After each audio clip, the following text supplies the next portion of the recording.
Yeah, Hari Om. Hari Om all. So today's session is basically we are going to discuss on what are these the titles of the chapters in Bhagavad Gita mean. Right? We have been learning and we are actually right now in the seventh chapter. It says Jnana, Vijnana, Yoga.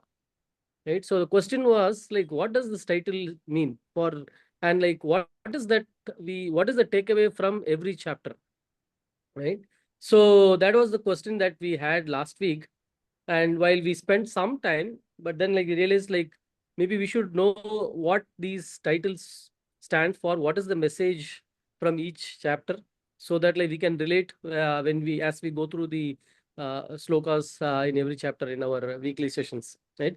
So this week Vijayji will go over the titles and give details of what each chapter is giving us, what information, what knowledge it's giving us, and why each chapter ends with the name yoga, right? Why not uh, uh, like something else, right? Why it is ending with karma yoga, jnana karma sannyasa yoga, right? So let's learn that also today. Okay, thank you. Yes, Vijayji. Yeah, and shall we adopt the same model where fundamentally we have now 7 titles to contemplate, and then also we came across there are 2 shlokas at the beginning of every chapter and one at the end of the every adhyaya. So those two also contain a lot of important insight into what is the nature of the study that we are undertaking, right? So maybe we can begin with that beginning shloka, contemplate, and then the ending shloka, contemplate, and then go into the names of the chapters. Yeah. Vijay, so maybe I will ask that basic question. Yeah. So that like it will give set the context to all. Yeah. What is the goal of Bhagavad Gita? What is it? Because every text has something, right? And Yeah. what is the goal? What is Bhagavad Gita trying to tell us? And is it a pure theory? Okay, Because excellent. in our text, in our usual school, college learning, okay, we see that there is theory and then there is practicals. Yeah. And only when the practical is there, we appreciate more the learning than just the theory. Physics or chemistry, we keep on learning, and it as we read it, you can like reproduce the content, and like we can get good scores, and we can be called as a master and move on, right? But when we get introduced to the practical, it opens our eyes. It teaches actually something that the learning itself gets amplified. So here, what is the teaching, and is it theory? And if it is theory, what about the practical? Because theory, it shouldn't stop with the theory. Is it only theory? And what Santosh ji? about application, right? See, according to my understanding, see, theory and practicals are both, face of two coin. It is not, you cannot go on, you should know the theory only, then you'll be able to do practical. When you do practical, you will be able to understand the theory. And that is what most important. And it comes to Bhagavad Gita, yes, knowing the title is very important because it's not only according to the way we look the life, the changes, whatever we see today or tomorrow, it's all about how we look the changes in our looking the way of life and how to live the life. And that is what the guidance. It's just like uh, light on the dark road, wherein we are lost, and that light is guiding us on the safer path. I can just put it across in these words.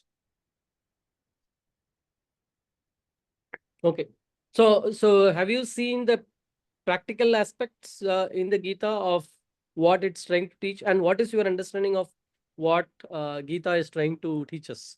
The Gita is trying to teach us every day today how do we deal with the situation, what is the reality is, what is the exact truth is.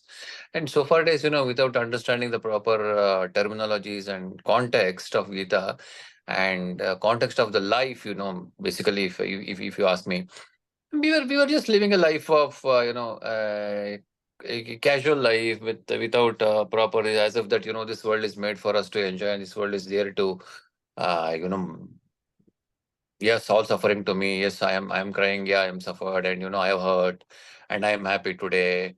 And tomorrow I have to, do this one, and again say after 10 years I should be there.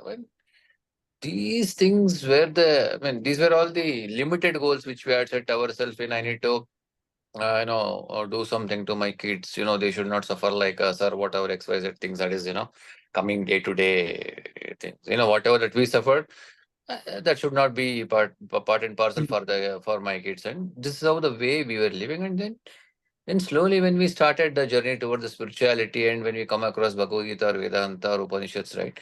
Basically, we understood what exactly the life is. Where are we? What are we? Who am I? What is my reason to be taken birth in this world, so-called world, manifested world?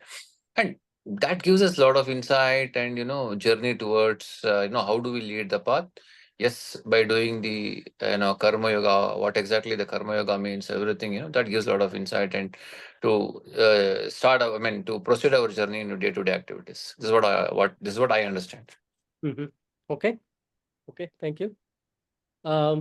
Krishna ji or Satish ji, do you agree with Santosh ji? Do you want to add anything?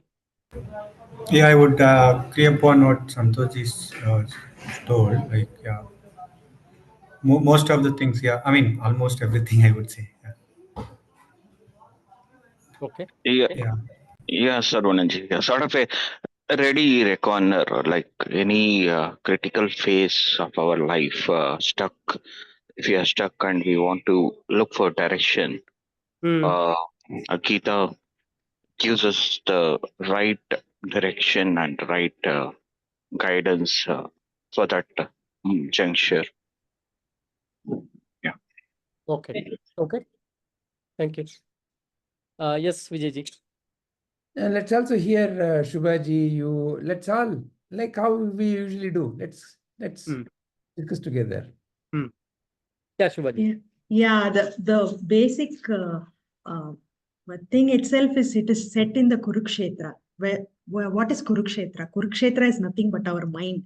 Whatever is going through in our mind daily is what is happening. So the emotions are very high. So practicality is required. That is what is Gita all about. So how do we sail through our everyday problems and everyday things in our life? That is what is that is what is told by Krishna in the Gita. So once we apply all that, once we understand first and then apply all that, our life becomes smooth. So I would say it is the basic thing we need to learn in order to have a peaceful life. So it is not just theory, but once we learn the theory, it's the application part which becomes very important. So Gita, I would say, is the basic thing which we should have learned right from the birth. But of course, it's not being done. So I would say better late than never. So I would definitely recommend this text to be told to everybody so that life becomes easier for everyone. There will be not be any people who will be going through that depression, sadness, and people committing suicides. All that will come down once we know what is the exact teaching of Gita and how we can apply that in our lives.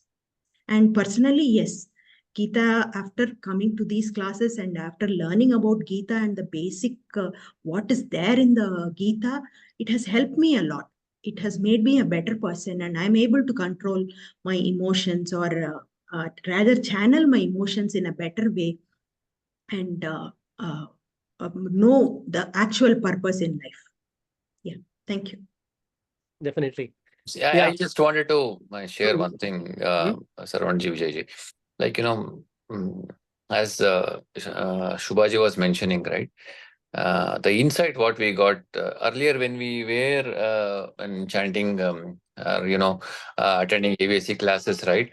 Basically, we were getting, there was slight confusion that how do we face the life? Like, we are so we should be very compassionate and we should see everything Sakshi Baba. But after coming to Bhagavad Gita classes, a lot of things opened for me, especially, how do we handle situation, whatever it could be situation, do your primary job. That is what the first thing is. And then next comes the compassion or whatever it is. The karma is the first which comes. And that too, without claiming that I am doer. That is what, the insight what I got, and I'm able to do a lot of things and a lot of changes I'm able to see. Just wanted to add that point. Awesome. Yeah. Yeah. So for me, I think the context of the whole Gita is set very well in the first chapter, where Arjuna is faced with such confusion, missing clarity, which is kind of what I was going through at some point of time in life, and some and so the goal of Gita is to give that clarity. And why that confusion comes is because of lack of knowledge of what is the truth or what is real. Because until I came to Gita and the Upanishads, so the world was real. That's it, right? And I'm in this world, and there is no other no running away from this world, and I have to go through what the society has put, and which is go to school, study, earn marks, go to college, get marks, find a job, and then get into bigger jobs, better jobs, better salary, title, go after the title, get assets, and throughout it was like the society was telling, do this, do that, do this, do that. And what was missing is at one point of time, when when I met a doctor who said that, oh, you know what, you are in IT, and you will have all sorts of health issues, because that's the nature of life you are living, which gave me a wake up call, saying like, is this wrong? This is what the society showed me to do, and I followed. And if I'm doing everything right, then I should be happy and healthy, right? And I should be peaceful. I shouldn't be confused, right? And so that's where I found Gita, and like it basically very clearly dissects each and every point, and like explains. It's like in school, we don't study one subject. There are like multiple subjects: language, math, science, history, geography, arts, right? And each one is addressing something. It's there is no one subject that addresses all. And similarly, I see that um each chapter is addressing something. So every chapter has its importance, and there is a message, there is a learning from every chapter, right? So, and so that is how I see why these many chapters are there. And and and also what I see is, with the 18 chapters, it's it is complete. There is no more, it's not a uh, high school degree where like you need to do more to get diploma or bachelor's or master's. No, once we go through Gita, it's complete by itself, and you don't need to go anymore. Okay, and the thing is, have I got everything? It's up to like how deep one has gone. Okay, the same Gita you can keep revisiting again and again, and you just get maybe more insights from the same slokas that you have gone through before. But by itself, Gita is like complete the way I see it, right? And now, so when it comes to how is it addressing? It's Gita is giving the jnana, knowledge, right? And knowledge is the theory part, right? It explains who are you, what is this world, what is the relation, what is the relation between me, world, and God. This is all theory part. Then, like, you know what, I say that, oh, okay, good. So this is theory. And then, like, I go to sleep and then carry on with my work, right? Does the uh, does it change in me? Then, like, it also, it doesn't stop that. It tries to the practical aspect is also there, where it tells, like, how do you apply this learning, right? So for example, karma yoga, it says that uh, the problem is because one goes after the fruit of karma, right? So it says that, okay, you do the same work without getting tied to the result, okay, and see how it frees you from the action. And I am able to apply that and see the difference at work. And I kind of almost apply this in day-to-day life, be at home and work often, because it's very relevant. And I can see that it helps me free from the decision making, like confusion, like how do I deal with this, right? So it kind of, whenever I remember, I'm able to apply that in practice, what the teaching is, right? And be able to appreciate what the knowledge it's giving, right? So I see that it gives the theory about the whole uh, creation and the functioning. And then, like, it also, in every chapter, it also gives the practical aspects, be it like how to do karma, how to do meditation, dhyana, why to do, right? So if you are able to apply it, definitely one is able to see how it works and be able to appreciate the knowledge. So that's how, that is my view of it. Yeah, thank you. Wonderful. Very nice. Yes. Wonderful, Saranji. Yeah. So, see, each one of you have captured, an aspect which, if I am to kind of summarize, the fundamental purpose of Gita, each one of us have a different life in terms of situations. So, Shubhaji's life is much different from Saravananji's life. The kind of situations that Saravananji has to face are much different from what Santoshji is going through.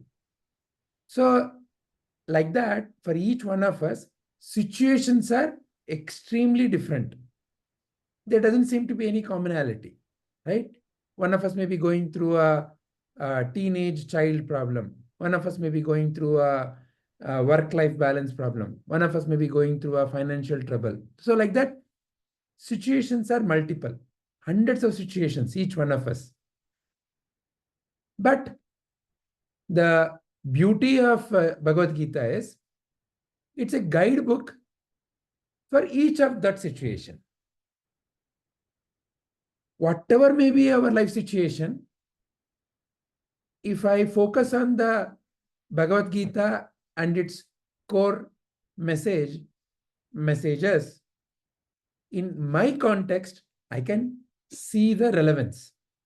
So in that sense, Bhagavad Gita is a guide, a mother who's always there to care for my situations.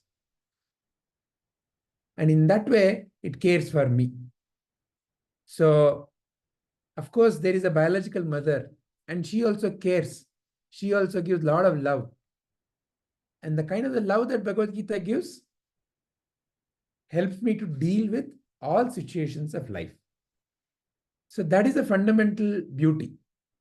That is why each one of us are from different walks of life, have different professions, have different backgrounds, but still all of us are able to see some kind of a resonance.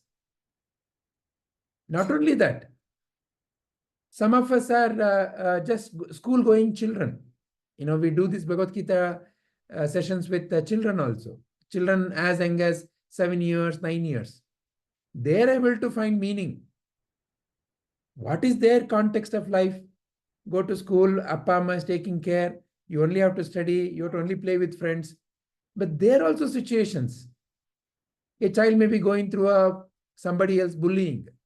A child may be going through peer pressure.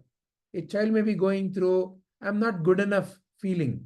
So like that, whether you are a child, whether you are a teenager, whether you are an adult, whether you are later in the life, each one finds a resonance. That's the fundamental beauty of Gita. It's a guidebook, a mother who constantly is there to care for you. Like anything in life, mother can tell you, Kanna, don't do this. Kanna, eat this. This is for you. This is good for you. But the Kanna has to listen, no. Amma may say, Kanna, this is really good for you. You drink this early in the morning. But if the Kanna says, no, it's so yucky, it's so not nice, it's not tasty, then what to do? Kanna will not find the meaning in it. So in the same way, Bhagavad Gita is there and its beauty is there. But I have to be open to it. And that's a prerequisite. Needless to say that at all, right? So Kanna has to be ready for whatever the mother is giving. Then the Kanna can find the value. How? Very simple.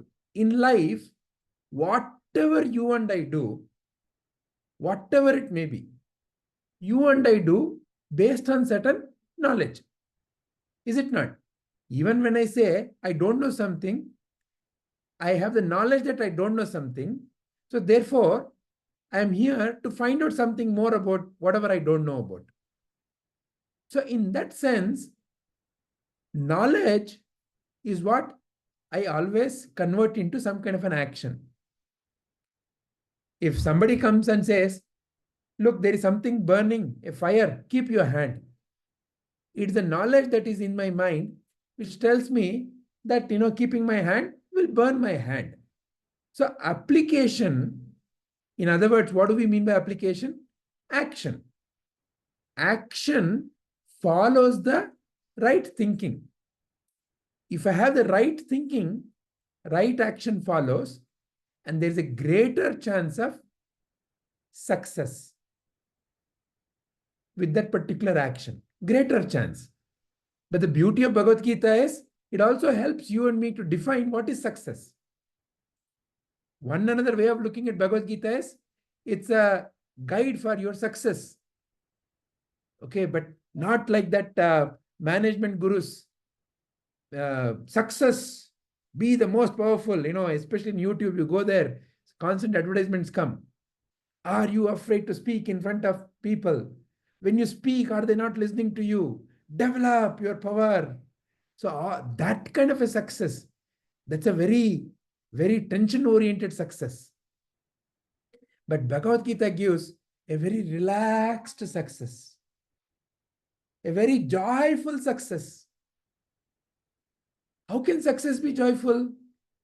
Because success itself means that there's a tension. I have to get something. But Bhagavad Gita helps you to and me to have a relaxed success, a laughing success. Even when I am not having what I call as success, I can laugh at it and I can continue to go on. So, application is fundamentally left to me, the Kanna. The mother is there to care for me. But is the Kanna willing to listen? If the Kanna is willing to listen, then this is the most wonderful mother that you and I can have. as a constant guide in our life.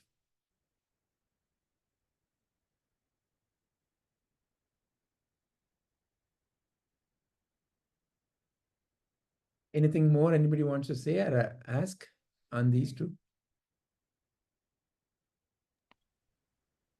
Yeah. Okay. So shall we switch to next topic, Sarananji? Yeah, sure. Okay. So what I was saying, are there any other fundamental questions you want to raise before we go to the opening prayer and the ending prayer of every chapter?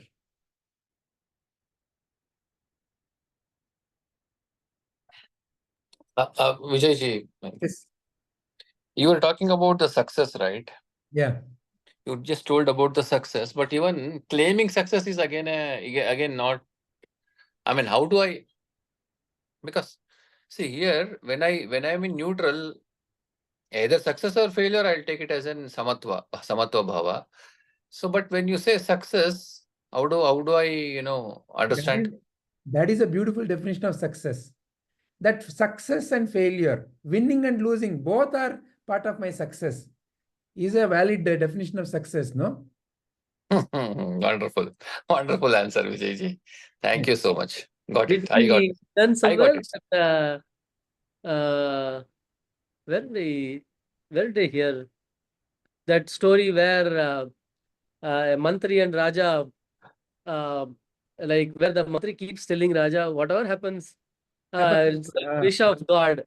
And one day he accidentally the king's finger gets cut, and then like he is like shouting, and this Mantri will say, "Oh, this is also the wish of God," and he gets super angry, upset, and he puts him in jail. And later on, he goes to hunting in a forest, and he gets lost, and then he gets caught by the natives of the forest who are looking for to uh, give bali of a human. Correct. Right? Yeah. And when they catch and give it to the priest, he says, "Oh, this one is not perfect. We cannot release him." Then he Yeah. says, "Oh my God!" So, Correct. so Correct. this is what he said. It's not success is not what seemingly looks like. Yes. Right? We like unless known, the common knowledge is like immediately inferring the result. Right? Always I do something, and like something the action result happens, immediately analyze it, and like, oh no, it didn't go well the way I wanted, or like this is exactly what I wanted, and like I decide whether I did well, succeeded or not. But this kind of knowledge tells us like you are looking at a very, very, very, very short term, and you will only know in a longer term what it is. Right? Yeah, I just remembered that story. Whatever happens is for wellness, goodness. Yeah. Good. Yeah. Yeah, Vijay, you can continue. Yeah. Okay. Yeah. So, Sarananji, are there any other questions before we jump into the? Yeah, I think we can.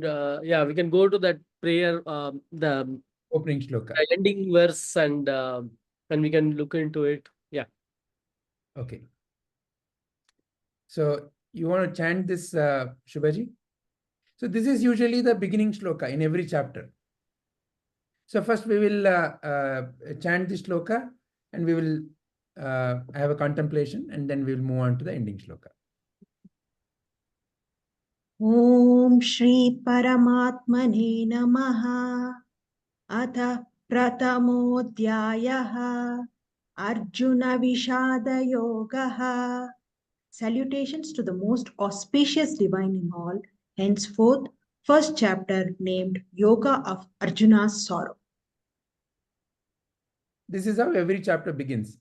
Of course, instead of Prathama Adhyayah, it would say Dvitiya Adhyayah, Tritiya Adhyayah. and title of that particular chapter. Instead of Arjuna Vishada Yoga, it will say Sankhya Yoga for second chapter, Karma Yoga for third chapter, so on and so forth. Yeah, so we can now contemplate on, what does this indicate? What does this open up to each one of us?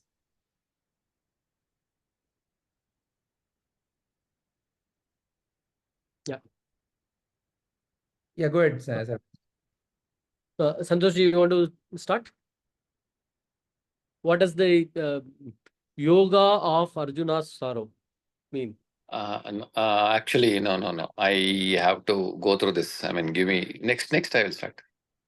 I mean, Okay. Satish, you want to try? So the chapter name itself we can contemplate next, Sarananji. Okay. Now we can contemplate on the,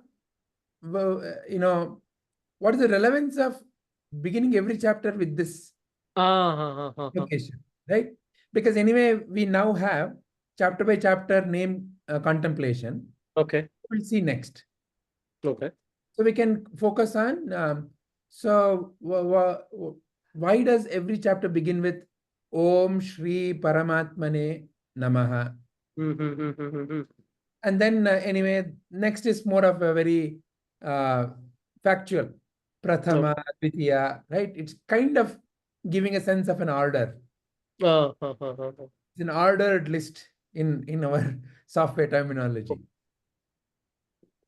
Yeah, so before every chapter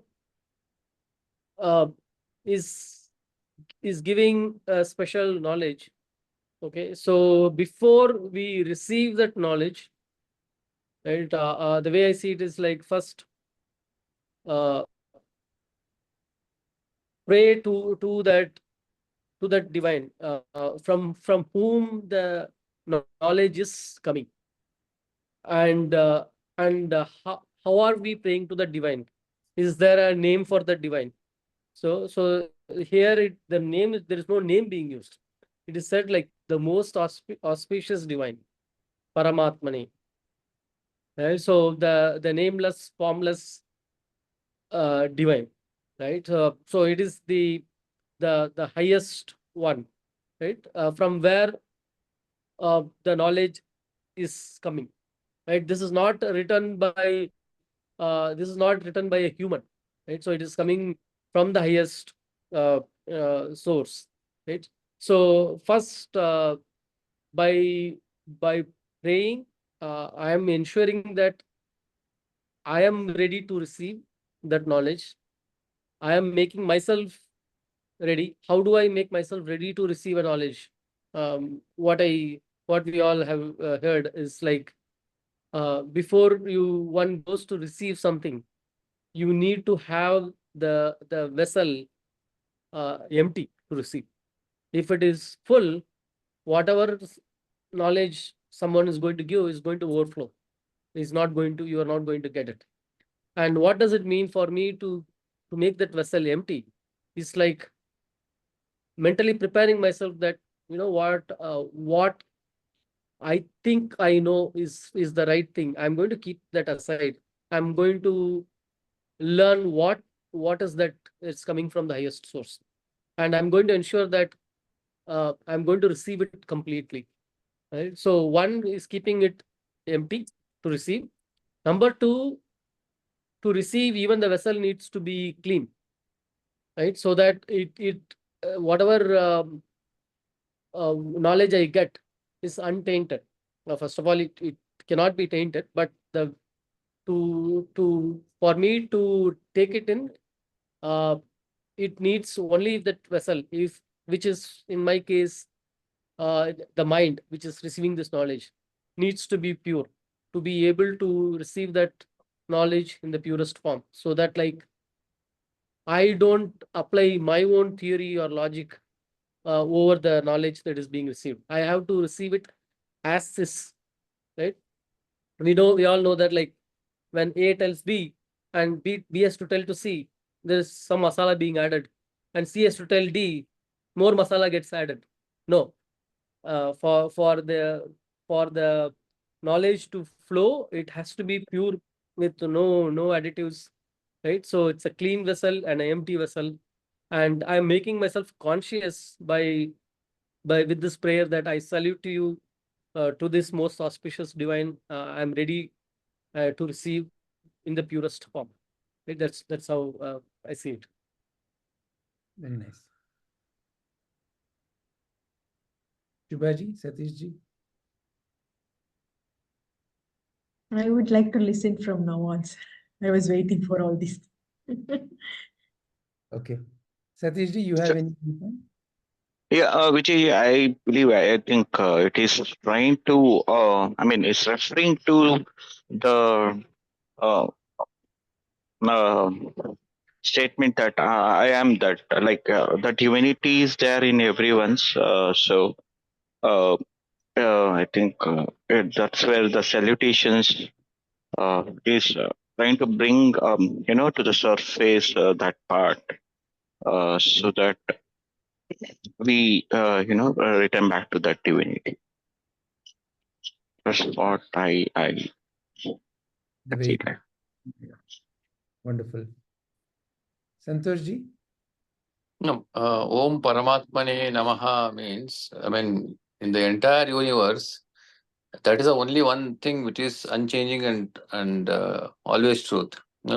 I'm saluting to that first, and then I'm starting this particular chapter. That's what it says about it, which means the universally, when we say this manifested universe, whatever we say, that Paramatmane Namaha is what the one which is always considered as a truth. Other than that, we may give name and form to that, and we do XYZ things. That is not a thing. But I am totally saluting to that. That's what it talks about. Vijay, Yeah. you want to add actually one more? Yeah. Yeah. So also the auspicious divine in all. So that Yes. there is to that also. Yes, Santoshi. No, that's what correct. Okay. Okay. So with that, in all he's saying, you know what, hey, uh, he's present everywhere, and it also highlights that like he's not there in somewhere like which I feel like is good, or like not there in something which I feel is bad. Right? Like he's equally there in everywhere, everything. That itself is another deep concept coming there, right? So the one I'm praying to, that one who's just there everywhere, in everyone, right? So which means it makes me prepare for that as well, to see them, to see everyone equally. And I just remembered the other one. uh, to Before we start any action, right?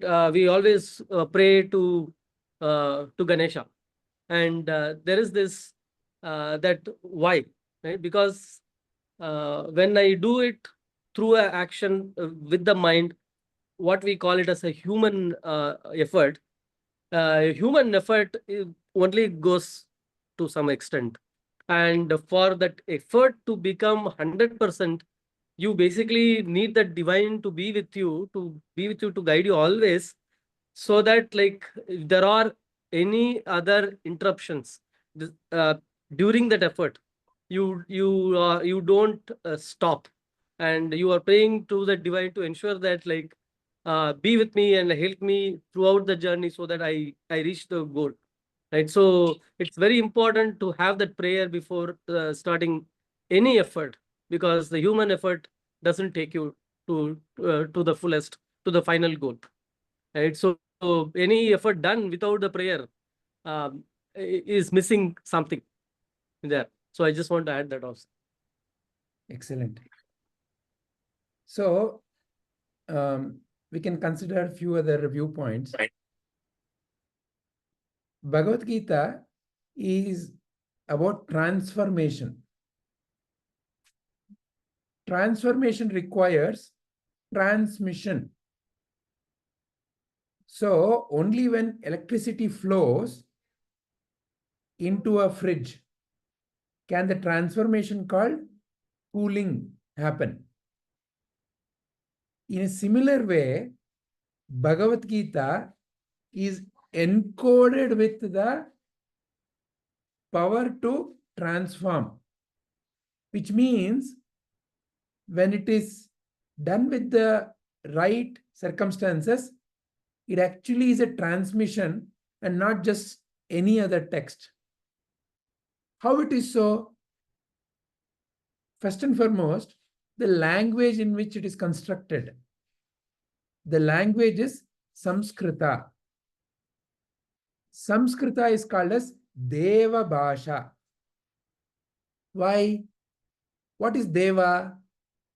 Deva means that which is divine. So it's a divine language. Just because it is spoken here, is it more of a jingoism? No. It is constructed based on human physiology and psychology. As a very simple example, Om. It begins with Om. So when you just notice, when you say it with a little focus also, you can notice that it energizes the whole body. A study like this cannot happen if your body is feeling dull, lethargic. You cannot do it if your mind is not able to focus. So at a first level, Om energizes the body and the mind. It brings the body and the mind to focus. Whether I understand the importance of Om or not, see, it is like this. You may have these days, we all have these mobiles to which you can speak, no? Siri, order masala dosa for me. And after some time, masala dosa comes. You and I may not know how Siri is able to do all that. But it happens. Now, somebody who knows how it happens will explain to you. But you and I, as simply users of that application, will simply say, Siri, open the door. Siri, close the door. So like that. Siri, what is the time now? Siri, should I eat now? Siri, should I laugh now? People are getting into that habit also. But anyway, that's a different matter. So essentially, voice is also an action. And sound is a very, very important action. Because sound has the capacity to be heard back, and it once again brings the mind. See, you cannot simply make a sound and you keep your mind somewhere else to be able to do whatever you're doing. If you're speaking to somebody, immediately they catch you, no? If you're simply saying, especially the wives know this trick because the husbands keep pulling this stunt and they always get caught and they always get beaten up. What to do? That is the nature of life. So you cannot simply be saying something without paying attention to it. So Om is first and foremost an energizing sound. It energizes the body, it energizes the mind. And as one becomes settled,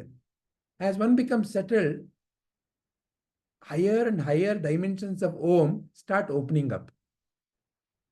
So therefore, among all the mantras, Sri Krishna says, I am Omkara.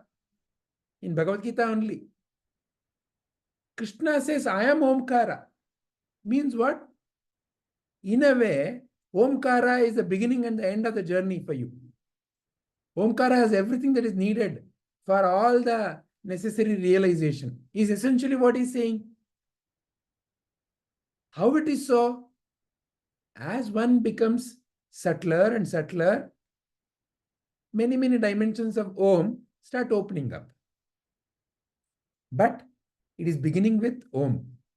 So Bhagavad Gita is a encoded text. Encoded text means it's a transmission that is happening for transformation, not simply some words that somebody thought of. And then when we simply chant, that itself has a beauty. That itself captures the mind. That is the beauty of poetry. In life, no, you and I resonate to beauty, story, nice taste. See, if you ask, why do you like masala dosa? It will be very hard to sit and explain. You'll go crazy trying to explain. How do I tell this? Why do I like masala dosa? But if I ask, do you like masala dosa? Yeah. And if the masala dosa smell is there, right? So you and I, first and foremost, are very naturally feeling oriented. Then we are thinking oriented.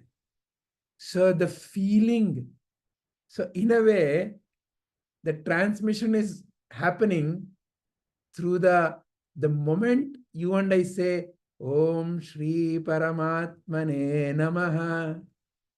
The transformation is already started. Whether you and I recognize it or not, whether you and I are able to explain it or not, that transmission has already occurred and the transformation has already started. So like that, it's the poetry is used in Bhagavad Gita because humans know we have a natural flair for rhythm and nice structures, right? So that's why when little children are singing something, we like it. When they're dancing, we like it. All that captures our imagination. A nice little story captures our imagination. So in a way, through that, no, the necessary medicine is already delivered to where it needs to be delivered. Much like a capsule, no? Capsule is nice. But then inside the capsule is the medicine. You and I don't feel the bitterness of that. So that bitterness is something that goes and does whatever it needs to do. Like that. So first is the transmission. So it's a feeling. So first you appeal to the heart. That's what we say, no? Does it feel right to you? We don't see, generally when we are choosing any clothes or anything, we don't say, do you think it's a good cloth? Most often we say, does it feel right on me? Do you feel it's looking nice? Look at the nature of how we use the sentences. Are you feeling all right? We don't ask, are you thinking all right now? No. Are you feeling all right? Or, when we really care for someone, we say, I feel you're bothered with something. Or we say, I'm not feeling all right. So feeling is very natural to us. And the feeling is associated with poetry, art, music, pictures, right? So poetry. Then comes the thinking. All right. So that's why even with little children, no, first you generally begin with chanting. Children resonate to chanting. Children simply like chanting. They may not understand it. They just grasp it like sponge. They simply get it. And then as the natural thinking part of the mind develops, it will ask, what is Om? What is Shri? What is Paramatmane? And that is where we can now go into the depths of it. So first and foremost, fundamentally, it begins with Shri. Everything that you and I see is Shri. Sampat. Everything is Sampat. Both physical and somewhat non-physical. The Sampattu of a language, the Sampattu of the culture, the Sampattu of the the tree and the forest, all of it is Sampad, Shri. And there is something that is not seen. The Shri is seen, but something that is not seen. Paramatma. Paramatma. That which is all pervading. And they are not really two. That way, as we go further, we kind of grasp it completely. But here, it begins with already Sarvam Khalvidam Brahma. Both the out and the so-called in, I am doing a namaskara to that. So there is no exclusion right from beginning. Right from beginning, it starts with that Advaita, that there are no two. So like that, it's a first appeals to the heart, and then it appeals to the thinking part, the reasoning part of the mind. That's how every chapter begins. So in a way, it's a yogic system also, because the compositions are done with the right kind of meters, with the right kind of words. So it's a yogic system of how you transmit without any kind of loss.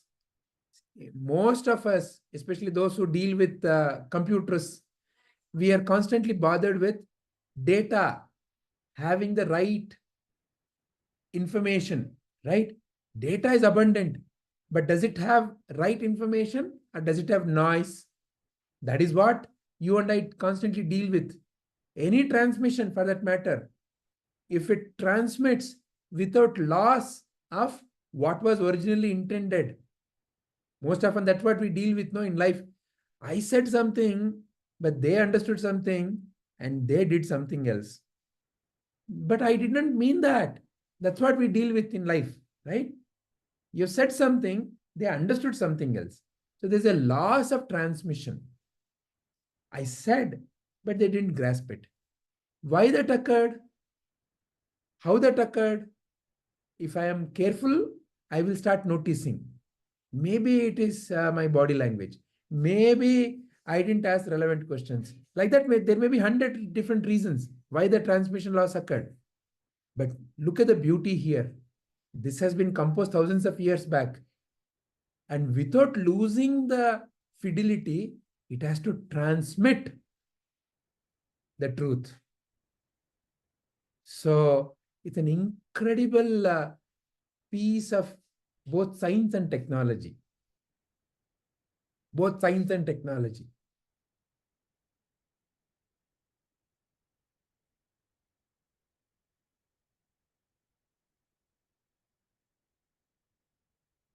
Before we jump to the next shloka, any further thoughts or any questions? Good. So we can jump to the next shloka. So looks like today we'll be done with only the beginning shloka and the ending shloka. Yes, Shubhaji. ॐ तत्सदिति श्रीमद्भगवद्गीतासु उपनिषत्सु ब्रह्मविद्यायां योगशास्त्रे श्रीकृष्ण अर्जुन संवादे अर्जुनविषादयोगो नाम प्रथमोऽध्यायः. Om Truth is, thus ends the first chapter of the Bhagavad Gita Upanishad, entitled Yoga of Arjuna's Grief, which contains the Brahma Vidya Yoga Shastras in the form of a dialogue between Sri Krishna and Arjuna. You can read out these stars also. Yeah. Brahma Vidya, knowledge of oneness of Jiva, Jagat, Ishvara, which is the Advaita. Yoga Shastra, knowledge of techniques for erasing the duality of self and world. Upanishad, sitting down near a self-realized guru, culmination of all knowing and part of Vedas. So this is the ending shloka of every chapter. In every chapter, we find this. Of course, here it is Arjuna Vishada Yogo Nama Prathamo Adhyaya. That part alone changes. Sankhya Yogo Nama Dvitiyodhyaya. Like that, the second chapter will be. So on and so forth. But this part is common up to there. Tatsaditi Bhagavad Gita Su Upanishatsu Brahma Vidyayam Yoga Shastre Krishna Arjuna Samvade. Yeah, so let's share our views. Yeah. Yes, Who wants to start? yeah. Anybody wants to start? Santoshi, Satishi? You can start, Sarunji. Okay. Okay. So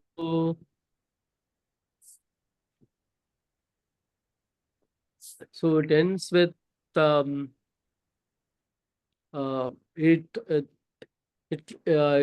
goes with whatever has been given is the truth, right? And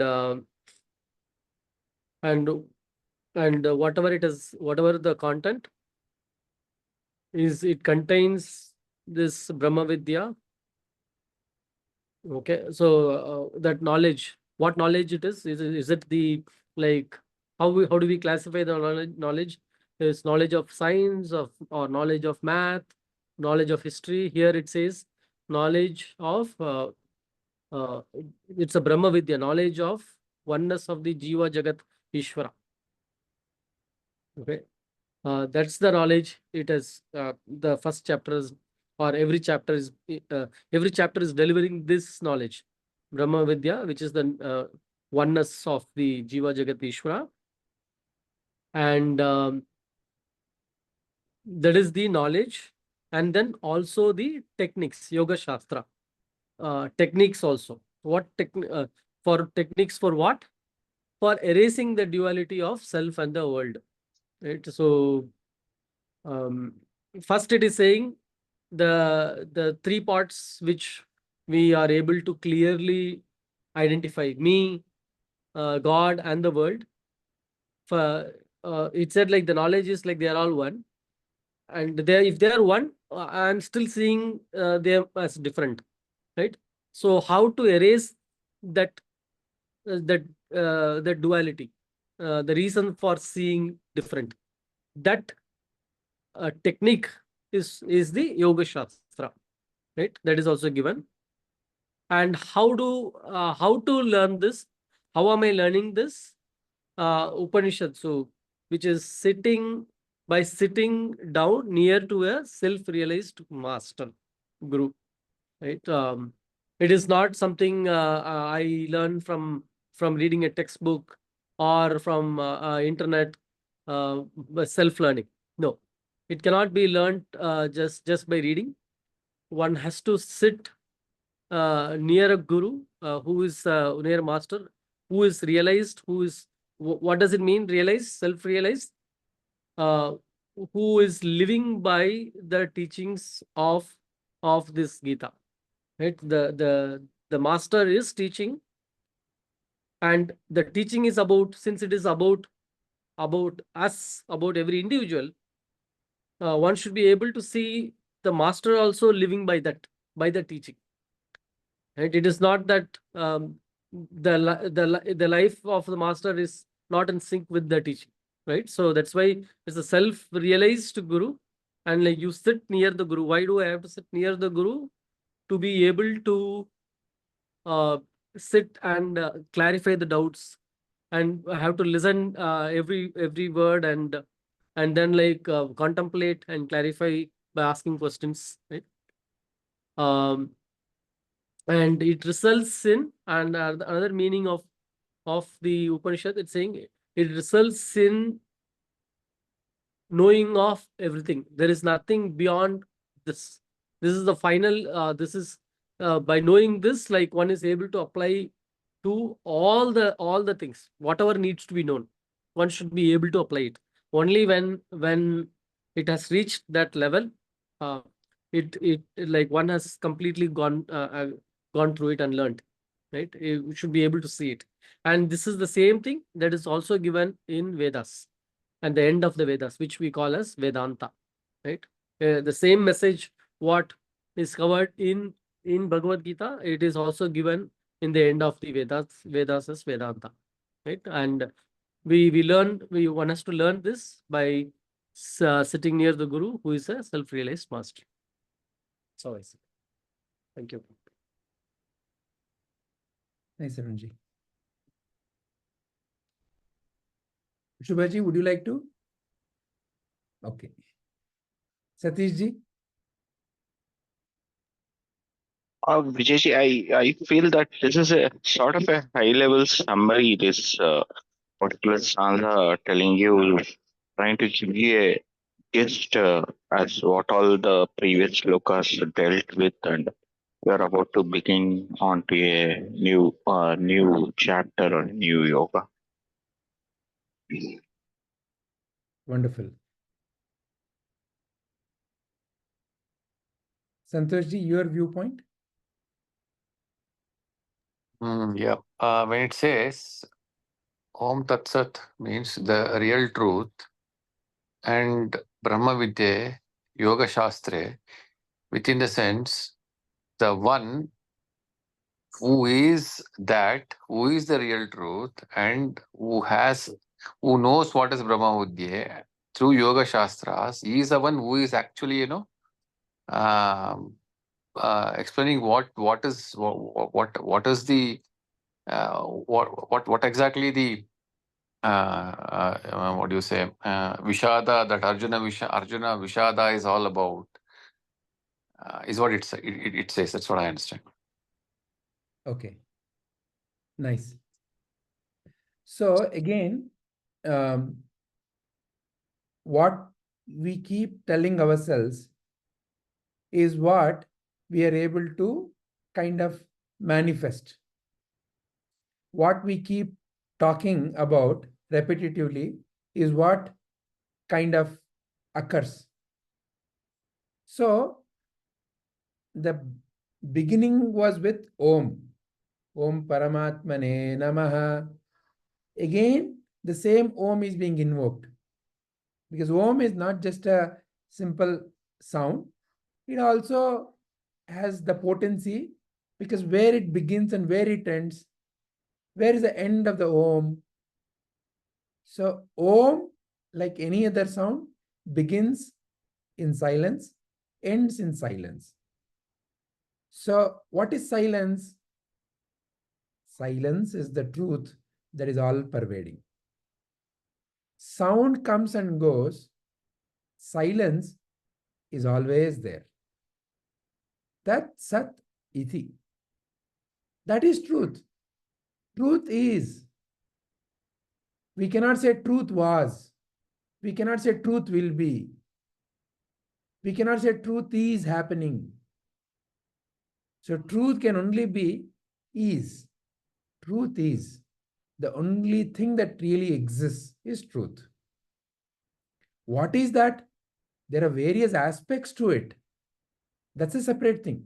But we have recognized something that is absolute, something that is, in other words, the fundamental focus of our physics is to find something called as, okay, what is all matter made up of? When we were all studying in our school days, the relevant theory was the atomic model of matter. Matter is made up of atoms. Atoms contain nucleus, electrons, protons. That was a relevant thinking when, say, about 30, 40 years back. Now, the scientists have gone a little further. Today, it is going into subatomic particles. Quantum or a world of quantum theory. And the subatomic particles, there are many. So the fundamental constitution of matter today is said to be something in that quanta world. But still, they're finding out newer and newer as they go deeper and deeper. So in a way, the search for something absolute. Absolute means what? That which doesn't change. Atom is no more the absolute. Why? As we found newer technologies, newer ways of going deeper, the scientists realize there is something hidden inside the atoms. Something else is making the atoms. So in a way, it's a never-ending journey. So it's not absolute yet. It is not concrete yet. It is not unchanging yet. However, the pointers given in the Bhagavad Gita and the statements are absolute in nature. Are absolute in nature. Means what? The statement that Krishna made maybe 14,000 years back, today, tomorrow, are still relevant. So, Bhagavad Gita is full of such universal truths which are not changing from time to time, from place to place, which is actually the real focus of our modern science. Modern science also wants to find that holy grail, something that doesn't change. And in a lot of aspects, it is very closer, therefore, to the feeling of Bhagavad Gita. It is agnostic to your place. An atom is an atom is an atom, whether you are in Canada or India or wherever. And the way by which those atoms function is the same. So in that sense, it is also finding out certain universal truths. But the absolute universal truth, which is not changing, is not yet there in the realm of the so-called material science or the modern science. Whereas Bhagavad Gita is boldly identifying and calling out truth is. And that truth is what it's pointing you and me to, first and foremost. And that's why it is calling out Brahma Vidya. So Brahma Vidya means, Brahman means the infinite, the one which is all-encompassing. The word Brahman is not about a particular thing. This entire thing is called as Brahmanda. Whatever you and I can lay our eyes on. So this entire thing is Brahmanda. So knowledge of that Brahma Vidya, so which means it is helping you and me to recognize something fundamental which is not going to change about everything that is there. Look at it. Everything that is there, something fundamental, it is going to help you and me to recognize. Brahma Vidya. And that fundamental that is recognized is a matter of great experience. It's not a matter of simply an intellectual stimulation. Oh, it's a nice, let's sit and after dinner, no, let's sit and have a debate. It's not that kind of a intellectual stimulation. It is a transformative text. That is why it is also Yoga Shastra. Because fundamentally, something in my mind makes me not see this fundamental reality. At the end of the day, is it not? In any subject, fundamentally in any subject, I say, oh, I am a student, I don't know. So something in my mind is making me feel I don't know. And once when the right teaching and the right, in the mix of a right teacher, something happens, I say, oh, I know now. Oh, math was so difficult. Math is so easy now. Cooking was so horrible. Now it is so enjoyable. So like that, there is a transformation that occurs. So Bhagavad Gita is also such a transformation It has techniques of transformation. That's why it is Yoga Shastra. It helps you to transform, not just a theory. It is not just a statements after statements. It has magic of transformation also. When, of course, that precondition still holds good. Mother is giving, but the kanna has to be ready. If the kanna resists, nothing happens. If the kanna is ready, it is also Yoga Shastra. And then this Yoga Shastra has a very particular approach. This Yoga Shastra is not like somebody sat and observing and writing. It is in the format of a dialogue. Very important. Please see. What is the most enjoyable thing all of us indulge in most often? Chit-chatting. We want to, but most often the chit-chatting may or may not have a focus. But we say something, somebody says something. So that whole tongue is so enjoyable, no? All of us like it, no? So, and here, this chit-chat sometimes can lead into Ugravada. I am correct. You are wrong. Then that kind of a chit-chat causes lot of friction. I went to speak to that person to talk some sense into him. He made me so angry and upset. To hell with that person. So sometimes, in a way, I have created the hell by,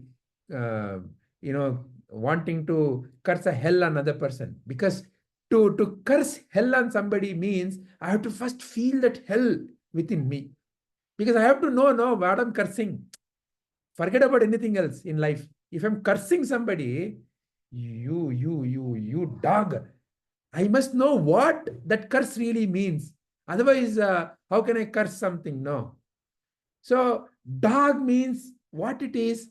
I have to feel that dog within me, whatever that word means to me. Or if I say, you loafer, whatever that loafer, I should feel that loafer within me. So, in a way, a curse, whether it manifests on the other person or not, I don't know. But definitely it first completely manifests in me. Oh, he made me feel so angry. Already all that anger and that irritation and the tension has bubbled up in me completely. You know how she makes me feel? I feel like pulling my hair or teeth, whatever. So I'm already living that. But anyway, that's a vivada. Okay, that's a vivada. But here, between Krishna and Arjuna, it is a samvada. Samvada. Samvada is also a dialogue. But there is a beauty to samvada. Samyak vada. Samyak vada, samvadaha. What is samyak vada? Right perspective. Right perspective. So it's an exchange of right question and a right perspective, because both are extremely important. A right question. Many a times we say no. Well, especially in our project management or in our business situations, a well-framed question is already 90% of the answer. Because the trick is always in the right question. Unless I ask the most fundamental questions. Who am I? Where did I come from? Where am I going? Why am I suffering? Who are the ones who are causing the suffering? Some simple questions, but most profound questions. So the entire teaching of Ramana Maharshi is actually a question. A simple question. Koham. Who am I? That's all his teaching is. Look at the beauty of that. So a question is extremely valuable, very, very important. But there's a quality to that question, which is it has to be earnest, not simply a dinner table question.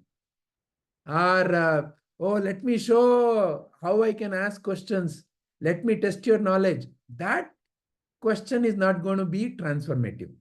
A question that is genuine, earnest, but fundamental, well framed is very important. And then there has to be a perspective about that question from the source that has the right perspective about that particular question. Then it becomes a beautiful discussion. It's a samvada. And samvada enriches all. And that's the wonderful nature of Bhagavad Gita. That it's a samvada. It is not merely somebody simply narrating their philosophy of life. It's a philosophy of life framed according to a particular person's set of questions. Because there is no simply philosophy of life. Philosophy of life has to be contextual. It has to be for me. It has to resonate with me, my context. You say whatever you say, but you come and live my life. That's what you and I say. No, it's all hunky-dory for you. You know, you can be happy, peaceful, but come and live my life. Then you will know. That's what we challenge, no, always. So that's why it has to be a contextual question and answer. And that context is what is brought by the samvada, the dialogue between Krishna and Arjuna. But we may wonder, oh, that person was a king and he was fighting in war. And that is where we have to start seeing. As we go into each of the contemplation, we start seeing how it is relevant to my context. Okay, Arjuna had this question. Is this question making sense to me also? Okay, this is the way Krishna is giving the answer.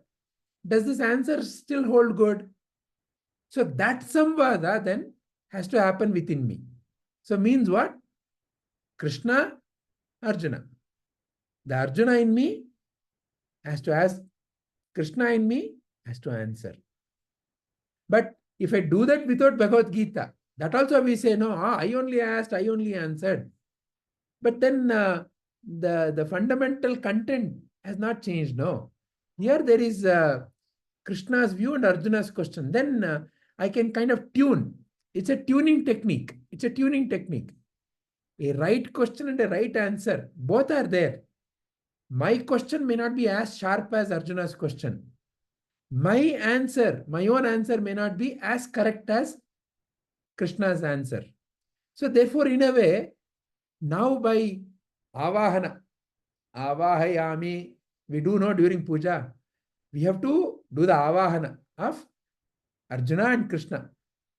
So now I become that mimicry artist, you know, who when are doing the mimicry, you know, they become that Rajkumara, Rajnikanta, Kamalas, and Madhuri Dixit, whoever they're doing the mimicry, they become that only. So like that, Krishna and Arjuna have to do the avahana. Then my own content starts getting fine-tuned. It's the technique of what we call as creating the resonance. So then my mind also starts resonating at Krishna and Arjuna's frequency.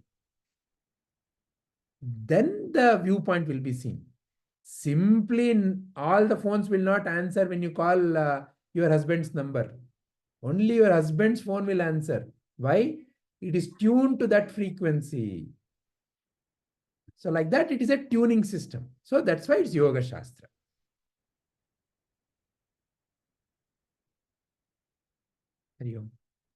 My God, Vijayji, I mean, I don't have words to, you know, the way you narrated Abba. I mean, as if that, you know, Krishna only performed in front of us. Oh, wonderful. Thank you so much. We are blessed to have a mentor like you. I mean, no other words.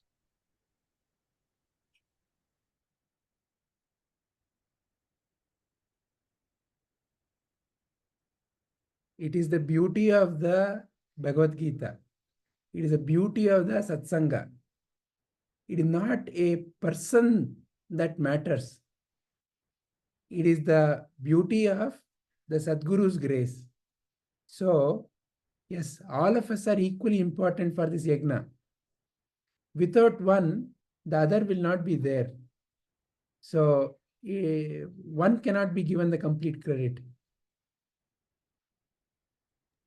But still, no, it's not about a credit, but it's about, the way you are trying to put the things across for us to know what exactly it is. I mean, the hunger, so many days, when we used to curse somebody, we used to think that, something I'm cursing. But the experience, what we are, that we'll never think about it only. We just curse, hey, I'll offer something that, as you mentioned, right? We'll just curse. But the way you showed how exactly that will impact ourselves, we never think in that way.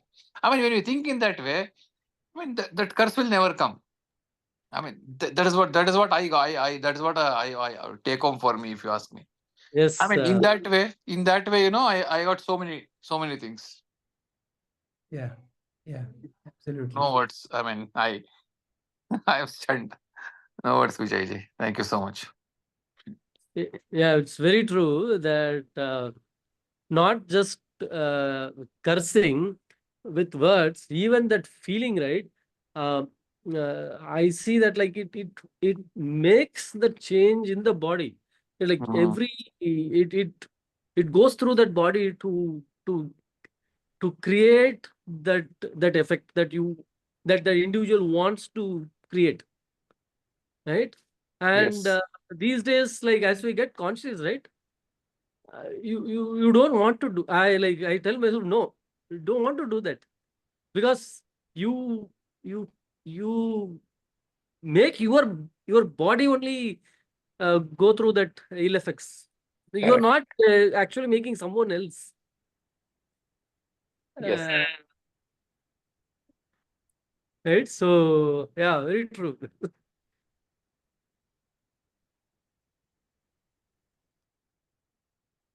Wonderful. So, unless somebody has some more points to add or questions, we can. Vijayji, can you elaborate on Yoga Shastra? Yoga Shastra in the sense. Yeah, so Yoga Shastra is, in a way, very simplistically speaking, a technique. See, you have knowledge, electricity, how it flows, rate of electricity, all that is the kind of like pure science. But technique is, okay, so it flows. Okay, let me see if it flows through this wire, what happens? Oh, light comes. Oh, great, wonderful. So now I'm able to apply that. Now it starts becoming a technology. As I start dabbling with it and it starts becoming oh, now I can make it flow from that river all the way to this home in a way that it changes the nature of how you and I conduct our so-called societal life, right? So in a similar way, Yoga Shastra means it has their techniques. See, fundamental technique is something called as a wrong understanding is what is causing wrong thinking, which is causing wrong action fundamentally. So Bhagavad Gita is essentially full of wonderful what you and I can call as prakriyas in the Vedantic word. It basically questions your and my fundamental assumption. He always thought I and the world are separate. Krishna is coming and saying, I am in you, you are in me. Silly fellow, how it is so?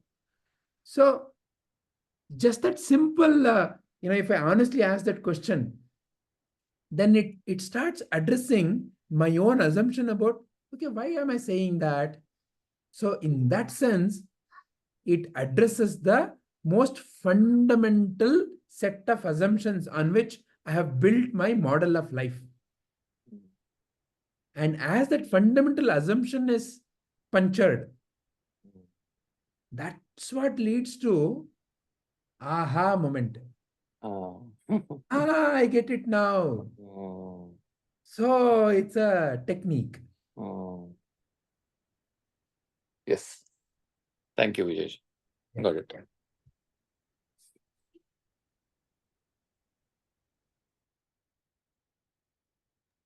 Yeah, as you said, 2 slokas, almost like oh, it completed. It filled 1.5 hours. And like I'm sure nobody would have thought the starting and ending verse we can take 1.5 hours. Yeah. So as we go into each chapter name, now that can be one session by itself. In our next, we can continue. Next session can be title exploration. Yeah, we'll do. Yes. So shall we end this session recording? Hari Om.